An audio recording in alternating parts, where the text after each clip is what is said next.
166 வரைக்கும் அந்த சனிக்கிழமை மீன் பிடித்த ஒரு கூட்டத்தை பற்றி அல்லாஹ் மென்ஷன் பண்ணுறான்.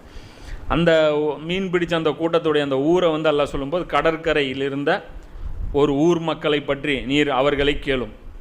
இந்த கடற்கரை ஓரத்தில் இருந்து அந்த ஊர் மக்களை பற்றி கேளும். அவர்கள் சனிக்கிழமை அன்று வரம்பை மீறி மீன் வேட்டையாடி கொண்டு இருந்தார்கள். அல்லாஹ் வந்து அந்த சனிக்கிழமை வந்து புனித நாள் அவங்களுக்கு ஆக்கியிருக்கிறான். அந்த புனித நாளில் வந்து எந்த வேலையும் அவங்க செய்யக்கூடாது.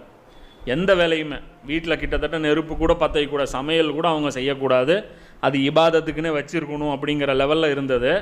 அந்த ஊரில் இருக்க மக்கள் என்ன பண்ணுறாங்கன்னு பார்த்தீங்கன்னா, அந்த மீனை வந்து வேட்டையாடுறாங்க அப்படின்னு சொல்லிட்டு அல்லாஹ் சொல்கிறான். அதில் 2 பிரிவாக, ஒரு கூட்டம் வேட்டையாடுது, மீனை வந்து வேட்டையாடுது, இன்னொரு கூட்டம் வந்து வேட்டையாடாமல் அமைதியாக இருக்குது. அப்போ அதில் வந்து நல்லடியார் சிலர் அவங்க என்ன பண்ணுறாங்க, அறிவுரை சொல்கிறாங்க. என்ன சொல்கிறாங்க அப்படின்னு பார்த்தீங்கன்னா, இந்த மாதிரி வந்து ஏனென்றால் அவர்கள் அவ்வாறு இவர் சோதனைக்குள்ளாக்கினோம் நல்ல